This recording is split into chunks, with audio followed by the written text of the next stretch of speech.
In this video, we will demonstrate how to build your own high tunnel or greenhouse benches. The first step is to calculate how many concrete blocks, the number of construction timbers, you will need both 8-foot and 10-foot 2x4 timbers, the number of coated deck screws, and length of greenhouse bench fabric/lath you will need to purchase. You can easily do this by reading our companion extension publication, which is available through our extension service or on our website.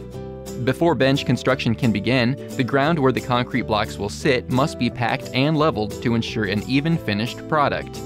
Make sure you have purchased and have on hand all materials before starting construction. First, lay 2 rows of block 5 feet apart down the length of each side of the proposed bench. These blocks are set on their side horizontally so that the holes face out. The inner distance under the bench top between the 2 rows of blocks should be 3 feet. This allows the top to be up to 6 feet wide. Use a string line or masonry level to be sure the 2 rows of blocks are level.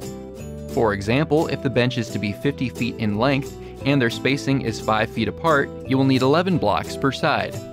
Once the initial blocks are in place, the remaining blocks are stacked vertically on each initial, horizontal block to create the legs of the bench.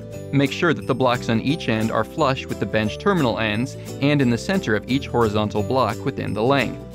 The construction timbers are 2x4s. You should have 8-foot and 10-foot lengths. The 8-foot should be cut to create 4-foot long pieces.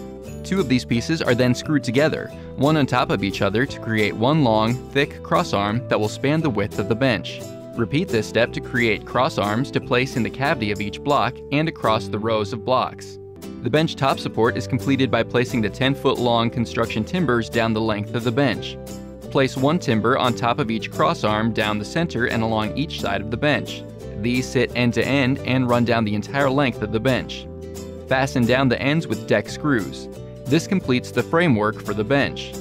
Get the roll of lath and set it on one end of the bench frame. Allow 1 foot to hang off the end. Secure this end down with 1 deck screw per construction timber, 3 total. Then unroll it slowly down the top of the framework 1 foot at a time. Use 3 deck screws to secure the lath at the far end of the bench. Then install screws throughout the bench framework strategically so that they will be kept in place down the length of the bench. The bench is now ready for use.